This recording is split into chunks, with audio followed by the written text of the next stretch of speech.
सीतापुर गांव में रमेश अपनी बेटी सरला के साथ रहता था। वो अपनी जमीन बेचकर सरला को शहर पढ़ने भेज देता है। उसी गांव में केशव नाम का एक लालची और घमंडी जमींदार रहता था। वो किसानों को जमीन देकर कठिन शर्तों में फंसाकर उनकी फसल हड़प लेता था। मजबूरी में रमेश भी उसकी जमीन पर खेती करता है, लेकिन फसल तैयार होते ही जमींदार कागज दिखाकर सारी फसल ले जाता है। रमेश बहुत दुखी हो जाता है। जब सरला शहर से लौटती है तो पिता से पूरी बात जानती है। वह जमींदार के पास जाकर खेती के लिए जमीन मांगती है। जमींदार शर्त रखता है, ऊपर का हिस्सा उसका और नीचे का सरला का। सरला आलू उगाती है।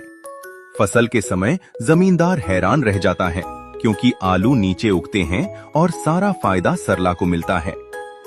फिर जमींदार दूसरी शर्त रखता है, नीचे का हिस्सा उसका, ऊपर का सरला का। इस बार सरला गेहूं बोती है और ऊपर का हिस्सा लेकर चली जाती है। तिल मिलाकर जमींदार तीसरी शर्त रखता है, ऊपर और नीचे उसका, बीच का सरला का। सरला गन्ना उगाती है और बीच का हिस्सा लेकर फिर जीत जाती है। अब जमींदार को अपनी गलती का एहसास होता है और वह किसी किसान के साथ अन्याय नहीं करता।